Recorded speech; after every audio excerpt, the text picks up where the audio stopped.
Hujambo na karibu katika kipindi cha Medicounter, kipindi ambacho kinakupa fursa kufahamu mambo mbalimbali yanayohusiana na afya zetu. Kama ilivyo ada, utakuwa nami Daktari pamoja nami uweze kujifunza mengi kwa siku hii ya leo ambayo nimekuandalia maalum kabisa kwa ajili yako.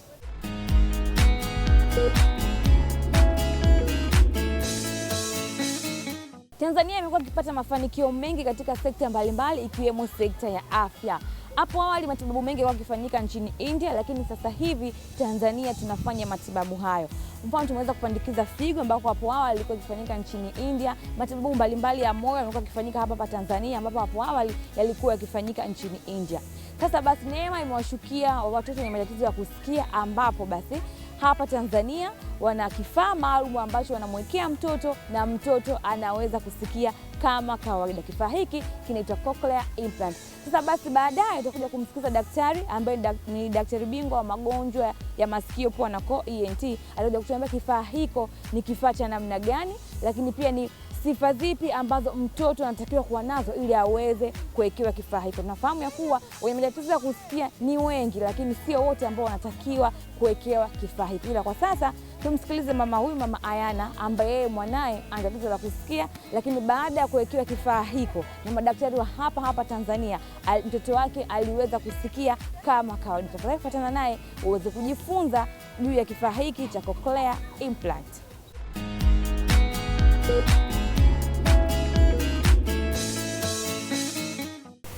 Niligundua kwa mtoto ana tatizo la kusikia baada ya kuona kwamba kuna baadhi ya matendo anayafanya ambayo ukimwambia vitu hawezi kukuelewa. Yaani unaweza kumwambia mtu labda anagonga mlango hasikii, ukimwita jina lake hasikii, unaona. Kwa hiyo ikawa tukagundua hapa inawezekana panaweza kukawa na tatizo, japokuwa huwezi ukaamini moja kwa moja kwamba hasikii, kwa sababu watoto wengine pia huwa wanachelewa kuongea. Akawa na matatizo ya zile nyama za pua. Nikawa nimempeleka hospitali kumwona daktari. Bahati nzuri kakutana na Daktari Edwin, ndo alimuona, tukampima. Katika hivyo vipimo pia nafikiri naye aliona ile matendo anayofanya mtoto, akashauri kwamba tumpime hicho kipimo cha kusikia kinaitwa ABR ili tujue shida iko wapi. Lakini mwisho wa siku majibu yalitoka kwamba hasikii. Baada ya majibu kutoka, nikashauriwa kwamba nianze vipimo ili aweze kuwekewa hivyo vifaa vya kusikia. Kwa hiyo tukafanya vipimo mbalimbali kama CT scan, MRI, vipimo vingi kwa kweli. Kwa mpaka pale walipojiridhisha wakasema kwamba wanaweza kumfanyia upasuaji. Baada ya upasuaji niliambiwa kwamba hivi vifaa, kwa sababu kinawekwa kichwani na kama ulivyomuona kuna kingine kiko nje, kwa hiyo kulikuwa na process. Baada ya upasuaji kile kidonda kupona, kuna process inaitwa switch on. Baada ya hapo niliambiwa kwamba atafanyiwa hiyo switch on, kuiwasha hiyo mashine na mambo mengine yataendelea. Baada ya kile kifaa kuwashwa, mtoto yeye mwenyewe kwa kweli niliona yani pale kwamba kwanza alishtuka, kwa sababu ni kama alikuwa ulimwengu mwingine ameletwa ulimwengu mwingine. Na madaktari walisema pale ni kama sasa ndo anazaliwa. Kwa hiyo akawa yani amechanganyikiwa, kwa sababu naona yani anahisi vitu vipya. Ndivyo ilikuwa hivyo.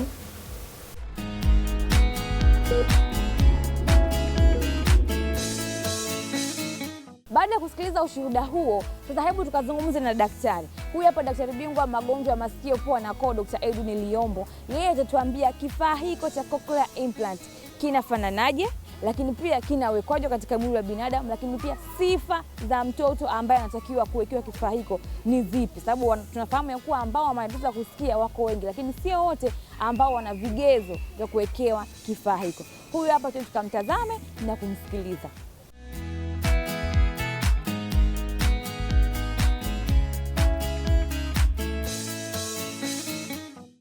Cochlear implant ni kifaa maalum ambacho kinawekwa kwenye mwili wa binadamu, sehemu ya sikio, kwa kupandikizwa, ambacho kazi yake kinasaidia mtu ambaye ana matatizo ya kusikia aweze kusikia na kupata mawasiliano. Cochlear implant imeanza miaka mingi huko nje, lakini Tanzania tumeanza kufanya upasuaji wetu wa kwanza mwaka 2017 mwezi Juni. Lakini kabla ya hapo tulikuwa tunawapeleka watoto wenye matatizo ya masikio nchini India kwa ajili ya kufanywa implant. Kifaa kimetengenezwa maalum kwa kusaidia wale watu ambao wana matatizo ya kusikia kwa kiwango cha juu zaidi. Manake kwenye matatizo ya kusikia kuna vifaa vinaitwa hearing aids ambazo zinasaidia kwa mtu mwenye matatizo ya kusikia kwa kiwango cha chini na cha kati. Lakini kuna kiwango cha juu kabisa ambacho ile mashine hearing aid haiwezi kufanya kazi, ndio inakuja hii implant. Kwa hiyo inasaidia watu wenye matatizo ya kusikia kwa kiwango cha juu sana. Ndio maana inaitwa cochlear implant. Kwa sababu ndani ya sikio la binadamu, sikio kwa sababu limegawanyika sehemu tatu. Kuna sehemu ya nje, ya katikati na ndani. Ndani ndio kuna kiungo ambacho kinasaidia usikivu. Kile kiungo kinaitwa cochlea. Kwa hiyo ile inaitwa cochlear implant kwa sababu inafanywa upasuaji, inaingizwa kutoka nje kwenye fuvu la binadamu mpaka kufika ndani kwenye cochlea. Kuna sababu nyingi ambazo zinasababisha mtu asisikie, na hata hii cochlear implant target yetu kubwa tunaona kwa sababu ni kifaa chenye gharama, target kubwa iko kwa watoto, kwa sababu lengo ni kwamba kumsaidia mtu ili aweze kusikia na kuweza kuishi maisha ya kawaida. Sasa watoto wengi, kama sehemu kubwa watoto ambao wamefanyiwa ni wale ambao wamezaliwa vizuri. Kuna wengine wanazaliwa kabisa vizuri na kuna wengine wanazaliwa vizuri lakini wanapata matatizo ya kusikia katika miezi michache ile yanapokuwa wamezaliwa, anakuwa kipindi ambacho tunaita kitaalamu neonatal period. Kuna aina fulani za infections ambazo wakipata inaweza kaua masikio. Lakini wengi wanakuwa wamezaliwa na tatizo hilo. Inakuwaje? Inakuwa maambukizi wakati wa ujauzito wa mama, au baadhi ya madawa ambayo mama akitumia wakati akiwa mjamzito yanaleta athari kwa mtoto ambaye yuko tumboni. Matokeo yake anazaliwa akiwa na matatizo ya kusikia. Au wakati wa kujifungua, kama akijifungua kwa shida. Watoto wengi ambao tumewaona wale ambao wamejifungua wanapata manjano, au mtoto kachelewa kulia. Akichelewa kulia maana yake anapata kama stress, ambayo ile inaweza kuleta athari kwenye ubongo mpaka kwenye masikio. Au manjano yale yanayopata watoto wakiwa wadogo, nayo athari yake inaweza kwenda kuharibu cells ambazo ziko kwenye cochlea, na kusababisha mtoto azaliwe asikii vizuri. Kwa watoto ambao wanapata wakati wameshazaliwa, wengi inakuwa ni maambukizo. Wengine inakuwa kama hizo homa za uti wa mgongo, meningitis. Hata hizi UTI unazoziona inaweza kuchangia. Inachangiaje UTI? Matibabu. Kuna baadhi ya madawa ambayo yasipotumiwa kwa uangalifu, kama gentamicin, ni dawa ambayo inatumika sana. Ukienda sehemu nyingi unakuta pengine inatumika sana kwa sababu ya upatikanaji wake, inapatikana kirahisi, lakini sehemu nyingi sana inapatikana. Ukienda hata kwenye health center vijijini. Sasa dawa hiyo usipoitumia vizuri ina athari kubwa sana kwenye masikio. Kwa watoto wengi wanazaliwa wakipata zile UTI, wakipata infection, maambukizo kwenye kitovu wakati wadogo. Wakipewa dozi ile kwa kiwango ambacho sio cha kawaida kinachotakiwa, inaleta athari kwenye masikio. Kwa hiyo inatibu ugonjwa lakini inaleta athari kwenye masikio. Malaria pia ikiwa kali sana inaweza kuleta matatizo. Madawa ya kutibu malaria kama quinine, nayo ni mojawapo madawa ambayo yanaleta sana matatizo kwenye masikio yasipotumiwa vizuri. Kwa kuna haja ya kuangalia matumizi ya madawa haya, especially kwa watoto wadogo wanaozaliwa. Hata wakubwa wapo ambao wanaweza kupata. Kwa hizo ndio sababu kubwa nyingi. Nyingine inaweza kuwa accident, ajali, infection kama za virus, kama magonjwa yanaitwa mumps, yanaweza kusababisha vile athari kwenye masikio. Wakati mama akiwa mjamzito, ndani ya mtoto tumboni au mtoto akizaliwa, ile miezi ya kwanza wakati anakuwa, mara nyingi inatokea namna. Kwa hizo ndio sababu ambazo common. Ziko nyingi lakini hizo ndio common ambazo zinawaathiri watu wengi.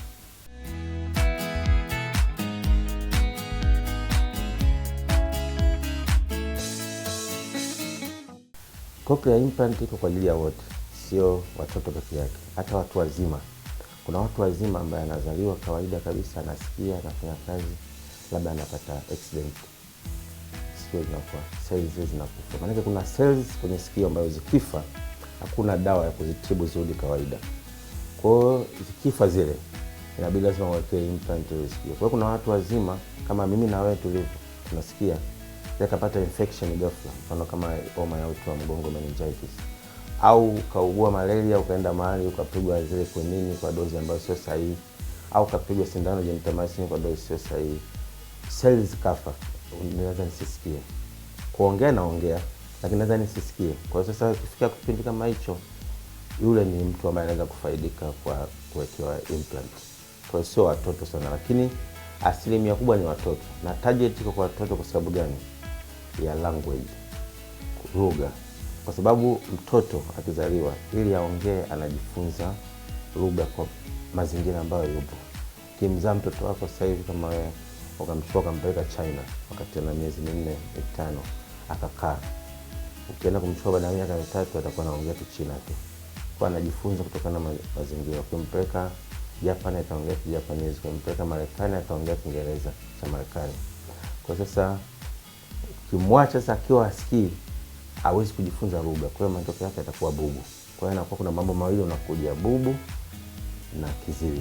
Akiwa mkubwa anaweza kuwa alishajifunza lugha. Kuna umri maalum wa kujifunza lugha. Ukipita ule hujajifunza lugha, huwezi tena kuongea. Mtu mkubwa ambaye ameshajifunza lugha anaweza sio asikii, lakini anaweza kuongea. Ingawa nayo kutosikia kunaweza kumwathiri baadaye lugha yake kuongea kwa tofauti. Lakini kunakuwa na unafuu. Sasa mtoto tuna target zaidi ili kuweza kuongea na aweze kuishi maisha kawaida. Ndio maana na target yetu kubwa iko kwa watoto wadogo. Na asilimia kubwa ni watoto wadogo, sio kuliko wakubwa. Lakini hata mkubwa anaweza kufanyiwa na kumsaidia vizuri. Tena mkubwa inakuwa rahisi zaidi kwa sababu ameshajua lugha, kimwekea na endelea kuongea kama kawaida. Kawaida kuna kitu kinaitwa development milestones ambayo mtoto akizaliwa sisi kama wataalamu tunajua akifika labda around miezi 4 6 anatakiwa aanze kukaa, 6 labda 8 aanze kutambaa, miezi 9 10 mwaka tunajua mtoto anatarajia aanze kutembea kwa kwenye language. Kwa tunajua mtoto miezi 8 9 anaanza kusema ba ma ba, miezi kila anapozidi kwenda anaanza kutaja baba. Watoto wale ambao wako fast ikifika miezi 9 10 wengine anataja mpaka baba mama, ile neno moja moja, baba mama, baba mama. Na mtoto anakuwa anarespond kwa sauti. Hata akiwa amelala ukipiga kelele mlango umefungwa anageuka. Unaona? Akisikia kengele anastuka. Kwa maana mtoto unaambiwa atalala, mtoto asipige kelele, mtoto kalala. Maana yake ni mtoto mzima. Lakini sasa ukiona una mtoto nyumbani umri kama huo, a respond na sauti aina yoyote. Yaani lazima kama mzazi lazima uwe makini, ujiulize kwa nini. Usikia hata mtoto miezi 9 mwaka asemi baba mama. Kengele nani ikilia kengele astuki. Kama ameconcentrate, mfano kashika yuko kwenye TV unamwona yuko ana concentrate, hata nyuma yake mtu kastuka astuki. Amestua labda kengele imepigwa, mtu anashauti asikii, unamwona ageuke, lazima uanze kuona tofauti. Kuna tabia ambazo ukikaa nazo unaweza kumgundua. Ingawa tumegundua katika kutoka tuanze kuwasaidia watoto, wazazi wengi wamechelewa kufika, pengine kwa kutojua. Ilivyo hii, ukimwahi mtoto wakati mdogo sana ndio anafaidika vizuri zaidi kuliko akiwa mkubwa. Ubongo wa binadamu kuna umri ukifika kufundisha lugha inakuwa ngumu. Mara nyingi kuanzia miaka 7, 6, 5 hapo ndio inakuwa maximum. Kwa mtoto anayewekewa kwenye umri mdogo, mfano kama wenzetu wameadvance sana, sasa hivi wanaweka miezi 6, wanamwahi kabla hajaanza kutamka maneno. Kwa anapokuwa amefika umri wa kwanza kutamka anakuwa kama vile mzima tu. Kwa hiyo hahitaji training maalum ya kumfundisha. Sisi kwetu majority ya wagonjwa ambao wamekuja tena miaka 2 na nusu 3 ndio wanagundua, kwa sababu kuna zile kasumba na huyu kachelewa kuongea, huyu mtundu sana. Na wengi watoto wanakuwa watundu kwa sababu hawasikii. Nyumbani anakuwa tulii, anafanya movement hizi. Kwa sasa wazazi wengine wanakuwa wajue, sema mtoto afanye alichelewa, mtoto afanye, ngoja tusubiri. Na kuna huko mtaani kuna madaktari wengi unajua, ukikaa mwingine anakuja jirani anakuambia kwangu alikaa mpaka miezi 3, kwa kwangu hivi. Ndio kuna watoto wazima ambao wanachelewa kuongea, lakini vile vile ukiona mtoto amechelewa kuongea ujue sio mzima kabisa. Wengine wana matatizo ya kusikia kwa kiwango cha katikati, kwa kujifunza kwao kunakuwa slow, ndio wanachelewa kuongea. Lakini hawa ambao wana kiwango cha juu ni ngumu kabisa kuongea. Kwa hiyo ni kwamba mara nyingi kipindi hicho ndio muhimu sana kwa mzazi kugundua na kuanza kufikiria kumpeleka mtoto kwa wataalamu ili kupata ushauri. Kwa mimi nashauri kwamba kipindi cha miezi 9, 10, mwaka mpaka mwaka na nusu, mtoto unaona anatakiwa mtoto hata jina lake ajue. Kipindi cha miaka miwili ukiita Juma anageuka. Kigonga kufungua mlango kwa nguvu anastuka. Ukimwona mtoto anacheza sana lazima ujaribu kumtest bwana. Ukiona kuna kitu chochote ambacho sio kawaida, ni vizuri kuwaona wataalamu. Wao ndio watakwambia kama huyu anasikia vizuri, yuko sawa. Labda mjaribu kumfundisha kidogo. Hata binadamu tunazaliwa tofauti, watu wengine ubongo na kuwa fast, wengine slow. Fundisheni atakuwa vizuri. Sasa tukishagundua kama mtoto ana matatizo ya kusikia na kwamba mashine za kawaida hizi ambazo zinaitwa hearing aids haziwezi kumsaidia, anatakiwa kuwekewa implant. Kuna vigezo. Sio wote ambao wanaweza kufaidika na implant. Sio wote. Kwanza inatakiwa kama mtoto amezaliwa hasikii. Kuna wengine tunaita congenital anomalies. Kuna wengine wamezaliwa na ulemavu. Kama mtu anazaliwa na ulemavu wa mguu, wa mkono, hata kiungo cha sikio kinaweza kuzaliwa na ulemavu. Kuna aina ya ulemavu ambao hata implant haisaidii. Unaelewa? Na kuna aina ya ulemavu mdogo implant inaweza kusaidia. Kwa tunafanya kwanza vipimo kuhakikisha kwamba ana ulemavu ambao unaweza ukazuia hii mashine isifanye kazi. Mashine inahitaji iende kwenye kiungo kizima, lakini ni cells ndogo tu zimekufa. Haiwezi kufanya kazi kwenye kiungo ambacho kina ulemavu, mfano hakijakaa kile kinavyotakiwa. Inatakiwa kiwe kwenye umbo lake la kawaida, lakini zile cells za ndani zina matatizo. Kwa hiyo kile kinavyoenda ndio kinakaa ndani kinafanya kazi vizuri. Kwa hiyo wale ambao wana ulemavu ambao mashine haziwezi kufanya kazi, hatuwezi kuwekea implant. Kwa baada ya kuona asikii tunachunguza. Tunafanya CT scan, MRI kuangalia kwenda kabla kudeclare kwamba huyu anafaa kufanywa. Kingine ni mental status. Tunasema mental status evaluation. Lazima awe na intelligence ya kawaida, awe na akili, ufahamu wa kawaida, ili aweze kufundishwa akaweza kuishi maisha ya kawaida. Kwa sababu wengi wanakuja miaka miwili. Kwa hiyo kama miaka miwili, mtoto wa miaka miwili akiwekewa implant anarudi nyuma anakuwa kama miezi 9, anaanza kufundishwa huko. Kama akili yake haiko sawa, ni ngumu sana kumfundisha. Na ni kifaa cha gharama kubwa. Huwezi kumwekea tu mtu kama mapambo kwa ajili ya kusikia honi na kelele za magari. Unamwekea ili afundishwe, ili aweze kuishi maisha ya kawaida kama wengine, apate elimu ya kawaida, aende shule ya kawaida. Sio kusikia honi tu. Ni gharama kwa sababu kukiweka, na ni gharama kukitunza. Ndio inavyokuwa. Kwa hiyo tunaangalia kama hana matatizo mengine yote ambayo yanaweza kuzuia asipasuliwe. Upasuaji nao unajua ni process ndefu. Unahitaji uwe na physical fit. Kwa tunachunguza kama yuko sawa kwa ajili ya upasuaji, anaweza kuhimili ile na anaweza kukaa na kifaa. Tunakwenda pia kwa wazazi. Wazazi wako committed. Maana wazazi lazima wawe committed kwamba tunaongea nao. Kwa kuna session nyingi sana tunafanya kabla tujaamua kuambia kwamba huyu anafaa, kwamba mzazi yuko committed. Tunamwambia mzazi huyu mtoto atawekewa kifaa. Kupasuliwa na kuwekewa kifaa ni kama 20% ya process nzima ya kumsaidia mtoto asikie. Kuna 80% ambazo zinahitaji ushirikiano wako, sababu mtoto baada ya kuwekewa atatakiwa aende kwenye kufanya mazoezi ya kufundishwa, na ni mara kwa mara anafanya ile mashine na kwa anafanya adjustment inaitwa mapping mara kwa mara. Kwa hiyo uwe committed kufuatilia, na wewe mwenyewe uwe tayari kumfundisha nyumbani. Ukiwekewa kifaa bila kufuata hizo process, kifaa ni bure, hakisaidii na inakuwa ni kama wasted. Kwa hiyo tunaangalia vigezo vyote kuona kweli mzazi ana uwezo kutunza hizo kitu. Kwa wakati mwingine tunapata shida kwa sababu mzazi anakuja na anataka niwekee, lakini ukimwona kabisa unaona kwamba huyu, hata ukimwambia, tunafanyaga session nyingi, tunawaambia waje mfululizo, tunaangalia naye anakuja on time, tunakuangalia. Kwa kuna wengine ukimwambia waje kwa wiki, tunasema nataka mje mara 4, anakuja mara 1. Uje time fulani aje, njoo asubuhi session yako, anakuja jioni. Kwa tunaona kabisa hayuko committed. Akienda nyumbani kitu akitamsaidia. Kwa hiyo tunajaribu mwanzoni, kwa sababu tunajaribu ku isolate, kuchukua wale ambao committed, na tunawaambia kabisa ni kazi na hiyo jiandae. Kwa ndio vigezo kama hivyo. Kwa hiyo ni kwamba cochlea iwe nzima, akili ubongo uwe sawa, mtoto anaweza kufundishika, ana magonjwa mengine yote anaweza kuzuia upasuaji, na commitment ya wazazi katika hiyo jambo. Hiyo ndio vigezo muhimu sana tunaangalia kabla tujaamua kwamba huyu apasuliwe au asipasuliwe. Kwa hiyo sio kila mtoto ambaye anasikia anaweza kafaidika na hiki, wengine hawawezekani. Maumbile akiwa yameharibika haiwezekani. Kwa sasa baada ya kufanyia upasuaji, akishaekewa, tumeshona kila kitu, anakaa hospitali siku 2-3, kidonda kikishapona tunasubiri kwanza mle theater. Baada ya kuwekwa tu inawashwa wakati mgonjwa hajaamka hata kwenye dawa ya usingizi, inawashwa kutestiwa kwamba imekaa vizuri na inafanya kazi vizuri kabla hajatoka. Ikishawekwa inatestiwa pale pale. Kuna mashine una test computerized, inaona kama imekaa vizuri, imeingia vizuri, inapeleka signal. Maana yenyewe inapeleka signal kwenye brain, afu kuna respond na audio, tunajua kama amesikia, imeenda sawa. Kwa hiyo tunaona pale iko sawa, ndo tunafunga.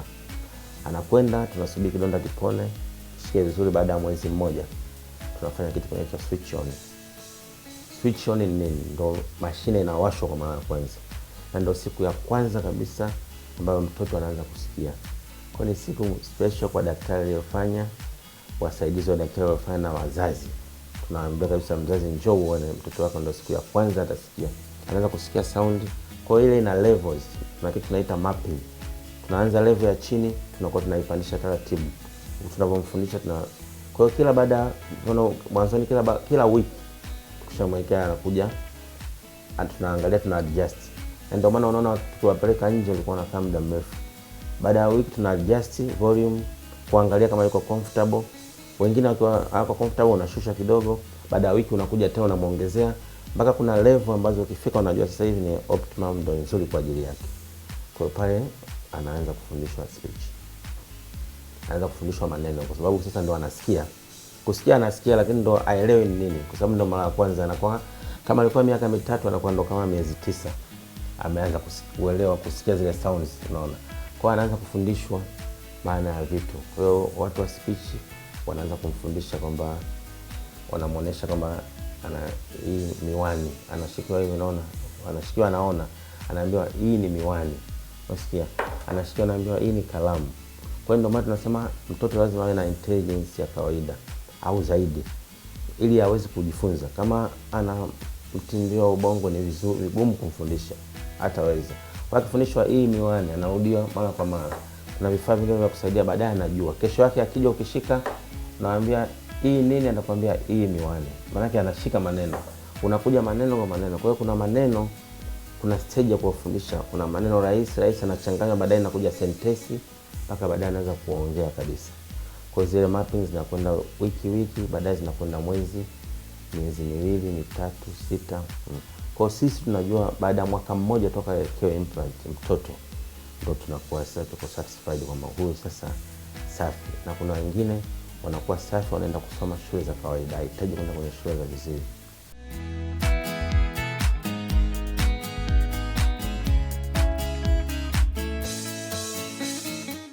Pamoja na serikali kuhakikisha kwamba inapata huduma bora kwa wakati sahihi na mahali sahihi na kwa gharama nafuu, lakini bado kuna watu ambao si waaminifu. Wamekuwa wakiwaibia watoto vifaa hivi, wakiamini kuwa madam vinauzwa kwa gharama kubwa, basi ataenda kuuza kwa bei kubwa ili aweze kupata faida. Lakini hali hii ni tofauti. Kifaa hiki kitakapandikizwa kwa mtoto mmoja, hakiwezi kupandikizwa kwa mtoto mwingine, kama daktari anavyoelezea. Vifaa tunavyoagiza kinakuwa specific kwa mtoto. Yaani tukishafanya vipimo vya mwanzo, tunatuma zile data kule wanapotengeneza kwamba tuna watoto 3 wanahitaji vifaa, tunawafanyia uchunguzi. Kwa hiyo wale zile mashine zinazokuja zinakuwa special kwa ajili yao. Special kwa ajili yao. Ni changamoto ambayo nilitaja mwishoni, lakini hapa inabidi niseme kidogo, kwa sababu nimeona kuna baadhi ya watoto tuliwapa mashine, watu wamewaibia. Vibaka baadhi wamesikia sijui mashine ya bei kubwa, wamewavua watoto, wamechukua. Wengine hatujui, wazazi wanaripoti kwamba kaibiwa, wamevua. Lakini naomba niseme tu hapa, ingawa nitakwenda kuzungumza mwisho, ni kwamba ile mashine inaagizwa maalum kwa ajili ya yule mtoto, maalum kwa ajili ya ile sikio ambalo amewekewa. Tukiwa assess mtoto asikii masikio yote mawili, tunachunguza kati ya kulia na kushoto, lipi liko sawa. Likiwa yote sawa, tunapenda kumwekea pengine sikio la kulia, kama yeye yuko right handed, tunajua kwa sababu ya kuweza kufanya movement. Ikiwa la kushoto kama left handed, tunamwekea kushoto. Hapa masikio yote yako sawa, tuna implant moja. Lakini ilikuwa moja nzuri zaidi kuliko nyingine, tunachagua ile ambayo litakaa vizuri. Kwa mashine inaagizwa maalum kwa sikio la kulia au la kushoto. Na hata kama mtu ana mbili huku na huku, mashine ya huku hawezi kuvua akaweka huku. Unaona? Ile implant ina sehemu mbili. Ina sehemu ya ndani ambayo ni kwa ajili ya upasuaji, ambayo ina sumaku inanasa chini ya ngozi ya fuvu, juu ya fuvu mfupa, chini ya ngozi ya kichwa. Alafu ile inakuja kuwa connected na sehemu ya nje ambayo inaitwa process, ambayo inachomeka kwenye sikio hapa, alafu inakuja na bandiko hapa. Ile ya ndani ikishawekwa, imewekwa, haibadilishwi. Labda kama baada ya miaka mingi teknolojia itabadilika, lakini mpaka sasa hivi toka zianze inakuwa ile ile. Ila ya nje inaweza kubadilishwa. Kila siku teknolojia inabadilika, kuna aina mpya zinakuja, na mtu anaweza kuvua akairudisha, ikavivuliwa, ikafanywa service. Sasa watu wanachukua ile ya ndani kwa sababu huwezi kuchukua, inawekwa kwa njia ya upasuaji. Sasa ni kwamba ya kulia ni ya kulia na ya kushoto ni ya kushoto. Baada ya kuwekwa tunafanywa kitu kinaitwa program. Kwa zile inakuwa ya kulia kata yeye mzazi yule mwenye alikuwa nayo hawezi kuchukua ya kulia akaweka kushoto aisikie. Au majirani, wewe uko jirani na mwenzako akiwa implant. Battery imeisha, akasema ngoja nende kwa jirani, naenda kwa jirani. Mama Juma, mtoto wako amelala, hebu naomba niazime implant ya mtoto wako nimwekee wangu. Kwa muda mpaka atakapoamka asikie, haifanye kazi. Ile ni kwa ajili ya yule tu. Kwa hiyo hata ukimnyang'anya njiani huwezi kumuuzia mtu mwingine yeyote. Ni kwamba umepata dhambi. Kwa hiyo ndio zinavyokuwa, tunaagiza maalum kwa ajili ya mtu maalum.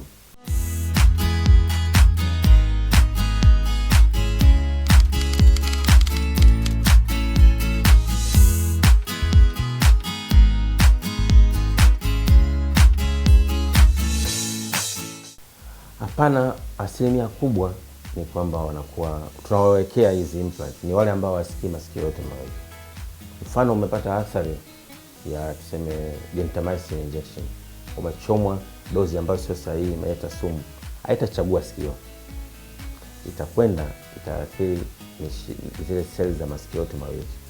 Kuna wakati mtu anaweza kuwa asikii sikio moja, mfano kama amepata maambukizi ambayo yamehusu sikio moja tu, inaweza kaua moja likawa sawa, lakini huyu sio candidate wa kuwekewa implant.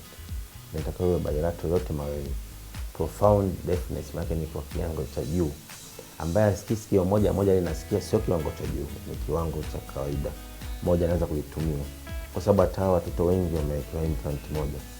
Kwa hiyo ni sasa ni kwamba sikio moja linasikia, moja lisikii, na wanaishi vizuri.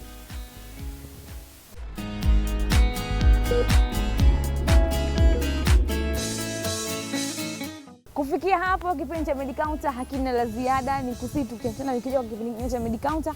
Endelea kuangalia vipindi mbalimbali vinavyorushwa hapa Azam TV, Azam TV, burudani kwa wote.